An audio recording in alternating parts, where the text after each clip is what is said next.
Okay, so it looks like, oh, it's still connecting.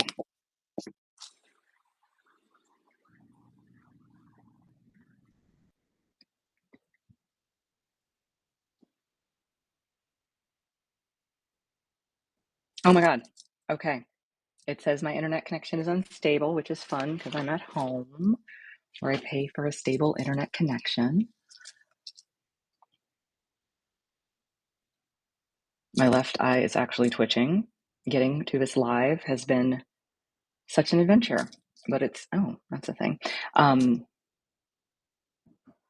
Feels like the perfect analogy slash representation for this idea that I was like, let's just do a community hour slash workshop slash grieving space. And it might be that I am recording this ironically because God has a sense of humor, mostly just for you in the future. It may just be you and me. We shall see. Okay. Yesterday was a really hard day for me, grief wise, and in managing my dad. I don't even remember when today is Friday, January 17th, as I record this, 2025. May as well put a timestamp on it. And I think it was Monday or Tuesday that I was like, so many people are grieving with the devastation happening in California. Um, it seems there's a ceasefire, which is wonderful and full of grief. There's just so many reasons that so many people, myself included, who I know and care for, are grieving. And some are even grieving, air quotes everybody, but it's still grief, like the loss of a prior identity. And so an example I will share is I have a client who is doing great in her business, including work-life balance, but she is also grieving the season of life where being a full-time mom was who she was, and now she's transitioning into, of course, she's still a mom, and she still has some of her kids still live in her home. She's not an empty nester, but also she has, it's not even necessarily a baby, it's kind of a toddler in her business. And so even though all of the circumstances involved are desired and have been cultivated and prayed for, and she gratefully receives, there is also grief in her heart as she is letting go, grieving an old, not even old, an old identity. It's sort of like for anyone who ever, if you left high school and went to university, or I remember the first time I read in a book how common it is for a bride to be, especially for a first marriage, to have this grief about like, okay, prior life is officially going to be quote complete. Of course, anyone who ever leaves a marriage, whether it's being widowed or divorced, like there is grief. Same in business, and this is not just about business. This is a space for grief. Something that I guess it is a gift. I was going to say happy accident, but like that's not the right description. We'll just call it a gift. When about 6 years ago, my older brother passed away. So I was 40. He was 47, i.e., young. He had cancer. He was dead 13 months after diagnosis, and that was the first time I experienced what we in the coaching kingdom like to call clean grief. And what I mean by that is I had no resistance to my grief. I I didn't get lost in it. I didn't feel overly righteous, but also I wasn't like, I shouldn't be grieving this. Whereas when my ex and I split up a few years ago, um, I had such shame about my grief because, and this is what I used to tell everyone, including myself, but like, well, we never married. We only lived together for almost 3 years, and I expected us to get married when we moved in, which was part of the moving in. And so I had this shame, like I didn't think I had permission to grieve. Obviously, I was allowed to be sad, but like in unconsciously, like in my head, I thought I was allowed to be sad for like, 3 months and then get it together. I didn't give myself full permission for full, messy, whatever it takes, whenever it comes up, grief. And that is one thing that I am doing in the situation with my dad now. And if you're a new friend, hello. And if you're like, well, what's the situation? Here's the short version. He's 82. He was rear-ended hard, and it caused a brain injury, and he had a brain bleed and brain surgery and then three tiny strokes. I didn't know that you could size them up. And he walks, talks, dresses like he is physically well, but his brain injuries were all in the right hemisphere of his brain, which is where like love and connection and creativity live. And so he's pretty much stuck personality wise in the left hemisphere of his brain, which is all about power and property and control and mine versus yours. And so, he's not the warmest, most loving, um, and again, there's a brain injury. He's limping, if you will. It's just everything is stuck in the property, mine, yours space of his experiences brain. And so I'm grieving. Basically, my dad is gone, and I'm grieving. And every time I talk to an adult, I'm his only living child, and he never remarried or anything. So anytime I talk to an adult about this, they're like, "Why don't we ever talk about this?" Which is why I'm going to say it. I'm grieving. Just months ago, before this all started, I was like the main character in my story, in my life. And uh, I have not been centered in my story in my life for months now. Everything is centered around his care and his need and everything. Oh, hi, Sarah. Welcome to this. Um, Sarah, I know that your dad has a brain injury.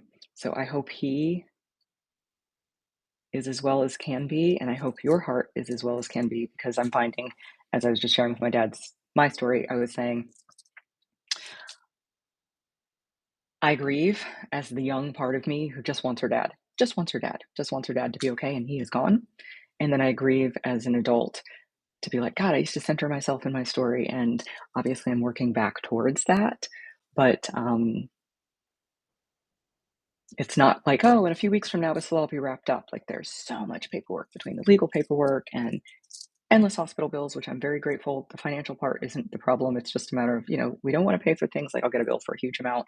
And then 2 weeks later, like it's all been cleared because he went to the VA hospital. And I'm like, we don't want to overpay, but we also want to pay. It's just grieving the life that was, literally and figuratively, and then grieving, letting go what I thought would be. And I think that's where so many of us, I include myself, get stuck or lost, is that there's shame in our grief. Like I am sure someone listening to this is like, well, I don't really need to do this because like my grief situation is light, sort of like the example I gave when my ex and I split up. And it didn't give myself permission to stop qualifying that my heart was broken, hard stop the end. Instead, I was like, well, we never married, and people get divorced and that's harder, and we don't have kids, and da da da da da. Giving ourselves full, unapologetic, unbridled permission to be messy. If you've been reading my posts, and that is how you're ultimately listening to this video, I'm sure you would qualify me as messy. Just giving ourselves permission to let it out, which is ultimately honoring all of our emotions and not saying, like, this is not allowed to be here. This sadness isn't allowed to be here. This anger isn't allowed to be here. This resentment isn't allowed to be here. And what we resist is what persists. And that is the part of me that is proud of I've been calling myself lately a whole mess with my grief. Not a hot mess, not a part mess, just a whole mess. But if you caught it, which I think you just did, there's wholeness there too. Like, bless this mess. It's worthy of it. It is whole. Okay, here's the exercise. Um, Sarah, if you want to share, if you want to name, and if not, zero pressure, but if you want to share, here's the grieving part of my heart that I want to honor, or part that I am grieving, whether it's an identity, whether it's a struggle story, um, whether it's who your dad was, whether it's these are things I didn't worry about this time 6 months ago, or if it's just all offered up silently in love. I just want to witness, honor, and love on you with that. For anyone listening in air quotes, the future, because what is time? Whatever it is you're grieving, I invite you to just say it out loud or write it down. Certainly not for me, but for you. Just to name it, so that you are naming it. I no longer like that phrase. You've heard this before, I'm sure. You name it to tame it. I don't want to tame anything. I want to claim. I want to fold in. I want to do the opposite of exiling parts of me, pieces of me, feelings of me, and same with you. So name it to claim it, to own it and honor it. And now I have this one exercise that I want to give credit to Rachel Cargill. She is a thought leader whose thoughts I do not always agree with, but I consider her a thought leader. And she recently shared that she was doing a grief exercise, and I was like, "That's what we're going to do. That's what we're going to do. That is our creative project." So I will be quiet for a while as I do it. And here's the grief exercise: write a poem, 6 words, six words, only six. 1, 2, 3, 4, 5, 6 words. Let your grief speak. That is it. 6 words. I'm calling it a poem because she called it a poem, to be honest. Rachel Cargill. Um, all right, just going to spend a couple of minutes. If you want to share yours in the comments, that's great. If you are listening to this in the air quotes future and you want to share yours in the comments, that's great. I will be circling back and looking, and I will share mine. But first, I'm going to get a little bit quiet and see what are the 6 words that my grief wants to say and or share and or for me to witness today. Okay, you too, same.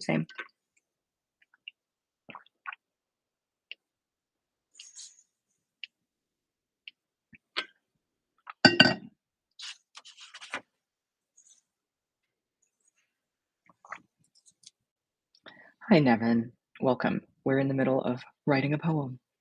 Let me just give the directions again. We're just giving voice to grief. 6 words. Poem is 6 words. Oh, you guys, my purple pen just ran out of ink.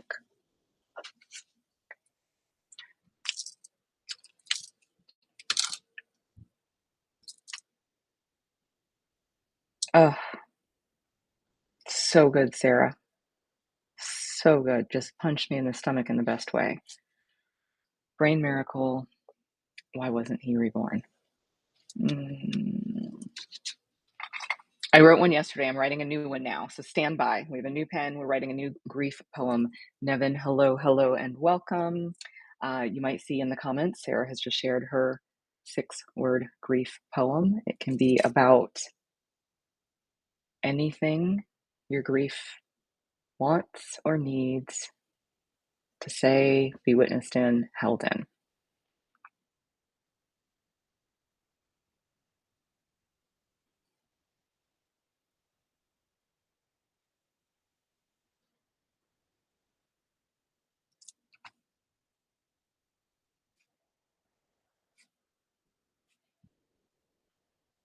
Okay, stand by. I have my poem for you. 6 words.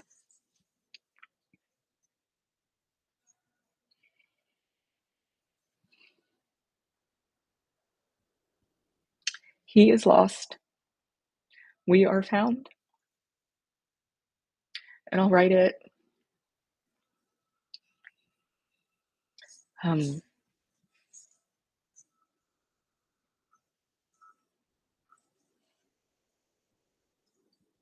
When my dad first had the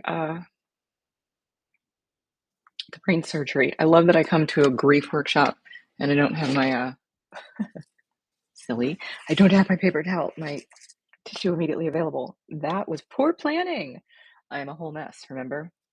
I love and accept all of me.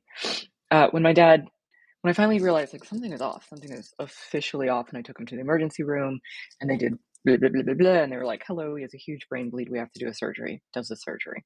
Got it. Wakes up. Well, doesn't wake up. That's the thing. Wakes up, but completely regresses and became unresponsive for over 24 hours. And if you're wondering, is that like a coma? No. A coma is a very specific brain state where they're like, oh, look, they are in a coma.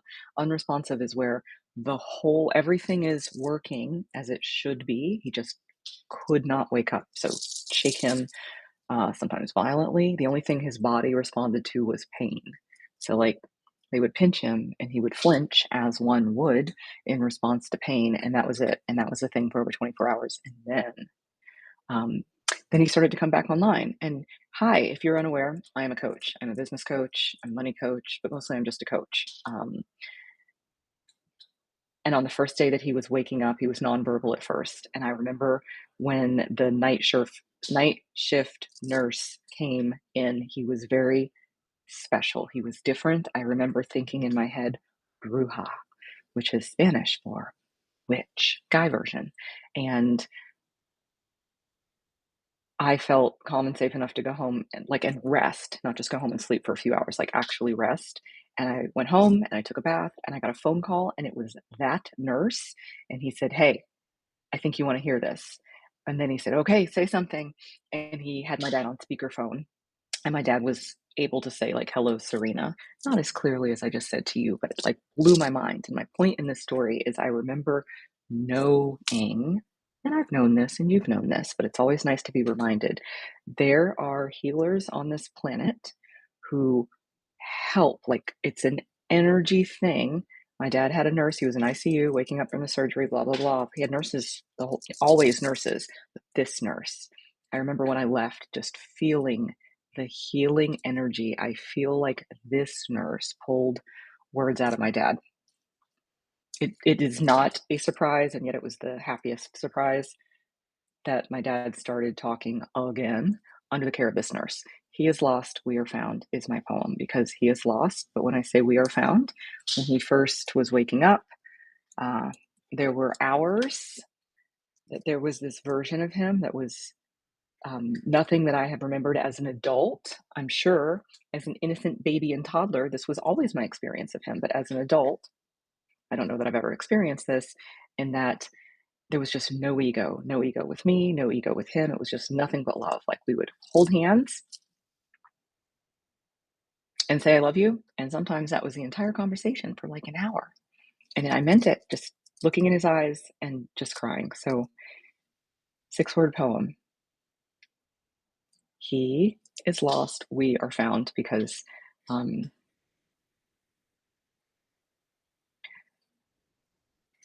those brief, plural, it wasn't just one, those, those minutes, hours, moments where it was just nothing but love between me and him, I will remember forever. And he is lost, air quotes, ego, personality version of him. Yup. And when I say we are found, that having that connection with him before he passes away eventually, wherever, whenever, is a precious gift that I'm grateful for. So, if you were just joining our activity, and you can always watch this on replay, uh, grief poem inspired by thought leader Rachel Cargill, who said she was at a grief workshop and it was her favorite thing, is to let your grief speak. The poem is 6 words. I feel like I might write a grief poem every day for the next few weeks.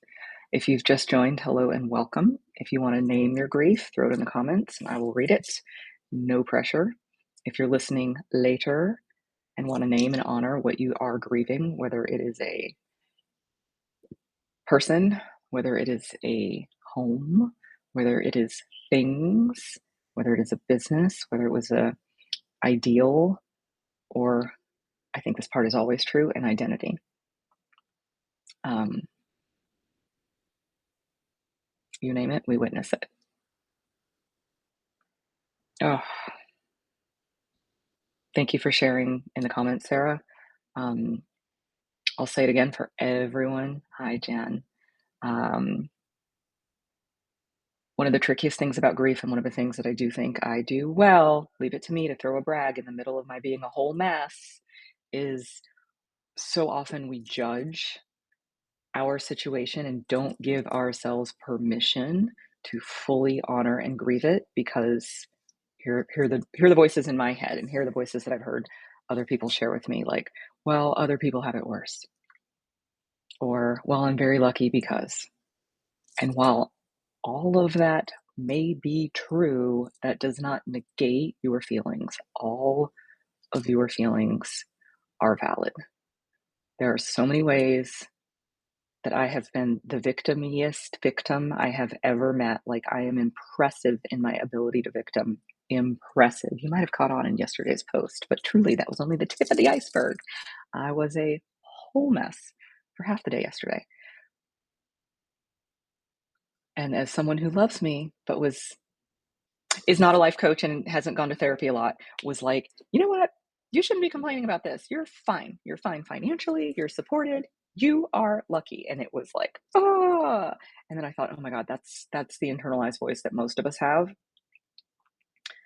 And it's not fair. Um, again, whether you lost a person, you're letting go of an old identity, a business, a home, things, a relationship. Oh my God, raise your hand. I don't like that I can't see you guys. I sort of like how easy it is for all of us to be connected here, but I'm like, in Zoom, I could see you.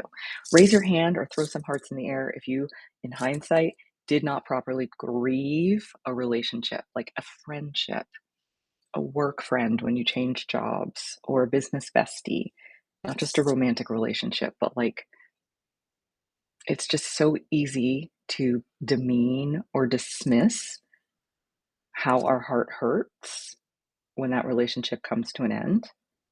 I see hearts. I'm like, me too. And for all the other coaches in the room, client relationships, sometimes even it's ended on the best of terms. Everything is complete and perfect. And yet there's a part of your heart that grieves because that season is like, over. Okay, 6-word gratitude poems. Let that be our takeaway. And based on the title of this, I feel like I want to speak to um, I think everyone here might be familiar with the goddess Kali. If you're not familiar with the goddess Kali, Kali, she created the Hawaiian Islands, among other things. I'm making this up, but Google the goddess Kali. She's my favorite because she's known for death and destruction. And the first act of creation is always destruction. If you want to hear it a different way, we create space for grace, as in always there's a clearing. Nature abhors a vacuum and then it comes in. So I've identified with the goddess Kali for many years, and I love me the Hawaii Islands forever. And they are made of, lava from volcanoes that erupted underneath. It's literally what created the islands are these fiery eruptions. Can you relate? And I believe when we allow grief to be the fiery eruption, to be the whole mess, to be whatever it is, instead of attempting to bottleneck it, suppress it, avoid it, you know, it literally burns away that which we needed to let go of and it builds. And not for the sake of building, but like builds. And the Hawaiian Islands are so lush, so full of life. And I'm like, oh my God, they are literally built from lava and rock and fire. And it just feels like the metaphor. Nevin, thank you for this. Oh, I want to witness your dad's journey and his transition. And I love this. Grief flows through me like a river. And afterwards, I see the magic that is always unfolding behind the gray skies. Yeah, it's like grief. In a way, I feel like it burns away a veil.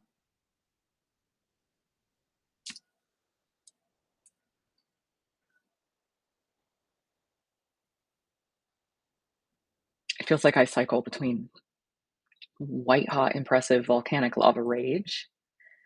And when that is satisfied, when it is complete, when it has burned some things down, then there's just this like endless ocean of sadness. And when I get to the bottom of the sadness, it's just love, the gratitude, like the actual, the kind of love where, and you guys all know when someone passes away, it's like you miss them, but you're also like, I'm so glad I knew them. I'm so glad I had these moments. And I think of I was in a workshop a few weeks ago and we all were, but just crying like a baby in love and thinking of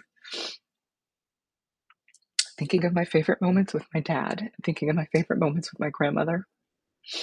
Um, and what struck me as funny is they were not Oh, my college graduation, my high school graduation. It's like my very favorite moment with my grandmother so far. She's still alive, who knows? But I remembered being at the bar at Dunkin' Donuts in Rhode Island. I am not making this up, you guys. Dunkin' Donuts is a donut and coffee shop, and in the 80s, they had a bar. Don't worry, they didn't serve alcohol, just a bar where you got donuts and coffee. I kid you not.